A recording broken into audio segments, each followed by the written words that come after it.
Alright friends, welcome to BPSC basics.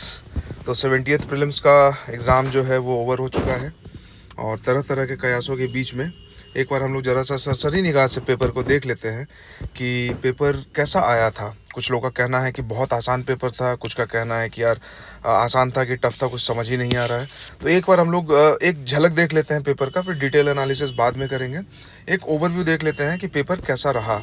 ठीक है, तो देखिए पेपर जो मैंने देखा और मेरे हिसाब से जो था, कुछ सवाल जो थे, जैसे इस तरह का जो पहला सवाल है इसमें कि major causes of air pollution, तो ये सब बहुत मतलब सिंपल था, लेकिन कॉन्सेप्चुअल सवाल था। मतलब कुछ के लिए आसान था, कुछ के लिए टफ भी हो सकता है, जो जिनको लगे कि भाई आंसर क्या इसमें टिक करना है।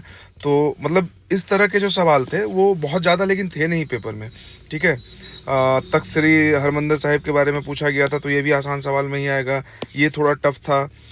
ठीक है, फिर एंडीज पर्वत के बारे में पूछा गया है, तो ये जिन्होंने भी मैप देखा होगा, ये बीपीएससी बेसिक्स का ही जो मैप का पूरा सीरीज था 1 घंटे का, तो ये वहाँ से सवाल, मतलब ये आसान सवाल था अगर मैप है आपको आता है, अगर नहीं आता है देन दिस इज टफ सवाल। ठीक है, ये टफ सवाल था।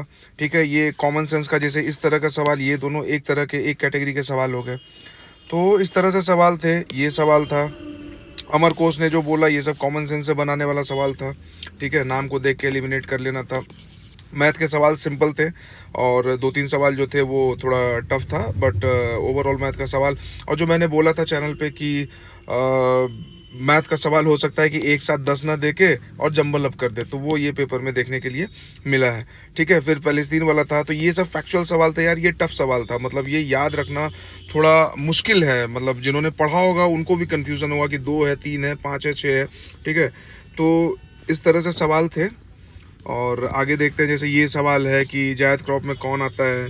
ठीक है, तो जनरली पेपर का जो ओवरव्यू है ना पूरा, वो मतलब कन्वेंशनल पेपर नहीं आया है, ना ही 69 जैसा कॉन्सेप्चुअल पेपर था, और 69 से आगे का जो हम लोग एक्सपेक्ट कर रहे थे कि उससे और बेटर पेपर बनेगा, तो उससे बेटर नहीं बना है। मेरे हिसाब से थोड़ा रेग्रेसिव पेपर है ये। 69 और 68 के पहले वाला जो सीन था उसको दोहराया गया है, उसमें थोड़ा और नए क्वेश्चंस इंट्रोड्यूस किए गए हैं। तो उस हिसाब से मतलब ओवरऑल पूरा पेपर देखने के बाद ये लग रहा है कि पेपर यार पहले नज़र में किसी को आसान लग सकता है, बट जिन्होंने एग्ज़ाम में बनाया है ना, तो उनको पता है कि ये पेपर एग्ज़ाम में हैंडल करना टफ पेपर था। फैक्चुअल सवाल बहुत ज़्यादा थे, कुछ सवाल जैसे ये बिहार से सवाल जो जिस तरह के कन्वेंशनल आते थे वो नहीं आए हैं, थोड़ा अलग तरह से सवाल पूछा गया है। ठीक है, और उसके बाद अगर आप देखें तो साइंस का जो सवाल है, तो साइंस में हम लोग एक्सपेक्ट कर रहे थे कि टेक्नोलॉजी से सवाल पूछा जाएगा, एप्लीकेशन बेस्ड पूछा जाएगा, तो ये वापस से फिर उधर एनसीईआरटी वाले सवालों पे बीपीएससी गई है। ठीक है, कुछ करंट अफेयर्स के सवाल थे जो बहुत फेमस थे, तो ये थोड़ा आसान हो सकता है लोगों के लिए। ठीक है, बट ओवरऑल जो है वो पेपर मुझे देख के ऐसा लग रहा है कि पेपर टफर साइड में था, पेपर बहुत आसान नहीं था। मॉडरेट और टफ के बीच में आप रख सकते हैं, कुछ के लिए टफ हो सकता है, कुछ के लिए मॉडरेट हो सकता है, बट आसान तो यार ये पेपर नहीं था। अब कट ऑफ क्या जाता है ये डिपेंड करता है कि लोगों ने कितने सवाल किए हैं, कितना उन्होंने बनाया है। अदरवाइज ये फिर एक्सोथर्मिक रिएक्शन है, चेराज डायनेस्टी का कहाँ पे कैपिटल था। ठीक है, सहजानंद सरस्वती ने क्या लिखा था, तो जनरली हम लोग हुंकार जानते हैं, बाकी इसमें जो है तो जिन्होंने पढ़ा होगा उनको याद होगा तो उनके लिए ठीक है, otherwise this was tough question. ठीक है, फिर पोस्टल बैलेट वाला था, ये सब है, ये तो एलिमिनेशन से ये सब सवाल हो जाएंगे। ठीक है, ट्रायंगल काउंट करना था, इसमें कन्फ्यूज़न हो सकता है 12 होगा कि 16 होगा, ये कन्फ्यूज़न हो सकता है। ठीक है, डब्ल्यूटीओ का मीटिंग कहाँ हुआ था, तो ये फैक्चुअल सवाल है, ये जिन्होंने रटा होगा तो उनको पता होगा, न्यूज़पेपर जिन्होंने पढ़ा होगा उनके लिए आसान है, अदरवाइज ये भी टफर साइड में ही सवाल है। ठीक है, कोल के बारे में पूछा गया था, structural and functional unit of life, तो ये सब थोड़ा आसान सवाल में आ गया। फिर ये है एलिमिनेशन से बनाने वाला सवाल था। ठीक है, ये थोड़ा मतलब थोड़ा दिमाग लगाने वाला भी सवाल था कि हाँ भाई इंडिया चाइना और इंग्लैंड के बीच में किस चीज़ को लेकर ट्रेड हो रहा था। ठीक है, और जो इकोनॉमिक सर्वे से, और थोड़ा जो सवाल का लैंग्वेज था ना वो भी थोड़ा कंफ्यूजिंग था। ठीक है, मतलब इकोनॉमिक सर्वे बोला है तो अभी नेशनल इकोनॉमिक सर्वे की बात कर रहा है या बिहार के इकोनॉमिक सर्वे की बात कर रहा है, ये पता नहीं चल रहा है।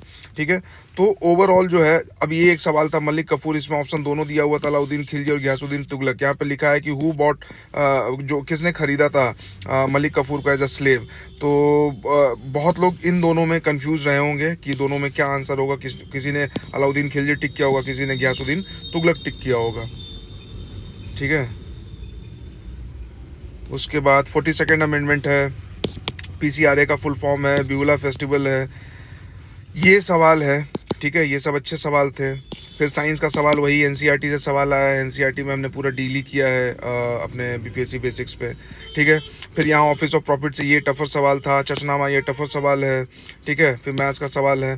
फिर आप देखो विष्णुपद योजना, ये आसान सवाल है, ठीक है। गवर्नमेंट ऑफ इंडिया एक्ट 1935, ये टफर सवाल है, ठीक है। ये थोड़ा सा दिमाग लगाने वाला था, ये टफर सवाल है, ये भी टफर सवाल है। ये देखिए बाहर देखने पे आसान लग सकता है, लेकिन एग्ज़ाम के कंडीशन में दिस इज़ ऑल्सो टफ। ये एलिमिनेशन से करने वाला सवाल था, ये आसान सवाल था मैथ का, ठीक है। फिर ये थोड़ा टफर सवाल है, आप देख लो। कट मोशन, ये आसान सवाल है। सोलर कांस्टेंट, ये जिनका रटा हुआ है तो उनके लिए आसान है, अदरवाइज दिस इज टफ सवाल, मेजॉरिटी जनता के लिए टफ है ये, ठीक है। स्ट्रगल ट्रू स्ट्रगल, ये जिन्होंने मॉडर्न को अच्छे से पढ़ा है तो उनको पता होगा, अदरवाइज अगेन ये टफर सवाल है, ठीक है। तो ओवरऑल पेपर जो देख के लग रहा है ना, पेपर देख के ये लग रहा है कि ये मॉडरेट टू टफर साइड में है पेपर, और उसी के हिसाब से कट ऑफ वगैरह जो भी है वो जाना चाहिए। अब उम्मीद तो यही करते हैं, बाकी अब न्यूज़ आ रहा है कि पेपर लीक है और वगैरह वगैरह, तो अब ये तो हमारे हाथ में है या है नहीं यार, और हम लोग इसको कंट्रोल कर नहीं सकते हैं। बट ये सवाल है, ये टफर सवाल है। अब यहाँ पे इकोनॉमिक सर्वे बोला है, तो इकोनॉमिक सर्वे किसका, बिहार का है या नेशनल इकोनॉमिक सर्वे पूछ रहा है, ये थोड़ा यहाँ पे मेंशन करना चाहिए, अदरवाइज क्वेश्चन को कंट्रोवर्शियल बनाया जा सकता है, ठीक है। उसके बाद मतलब फैक्चुअल सवाल भी काफ़ी थे, ये सब जैसे आसान सवाल दे दिया गया, बट फैक्चुअल सवाल काफ़ी थे इसमें, फैक्चुअल सवाल काफ़ी थे पेपर में, ऐसा नहीं है कि फैक्चुअल सवाल नहीं थे, ठीक है। ये बॉम्बे प्लान है, अब ये तो कॉमन सेंस और एलिमिनेशन से बन जाएगा, ठीक है। जोजिला बहुत फेमस था तो इसके बारे में पूछा गया है, डार्कर साइड से ये भी फेमस था तो ये पूछा गया है। But again exam like condition में यार, जब 10-15 सवाल लगातार आपको टफ मिलते हैं या वो नहीं हैंडल हो पाते हैं, तो उसके बाद ना मोरल जब डाउन होता है, कॉन्फिडेंस डाउन होता है, तो फिर सवाल टफ लगने लगते हैं।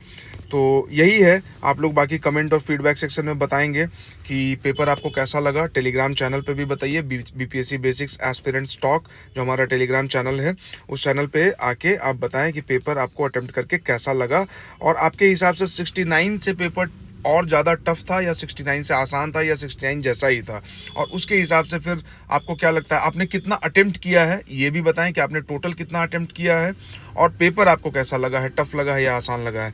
तब एक रफ आइडिया हम लोग डेवलप कर पाएंगे कि कट ऑफ किस रेंज में जाना चाहिए। तो चलिए, बहुत मेहनत की आप लोगों ने, बहुत पढ़ाई की, और फाइनली सारे कंट्रोवर्सीज और सारे क्योर्स के बीच में फिर ये एग्ज़ाम कंडक्ट हुआ और आपने एग्ज़ाम दिया।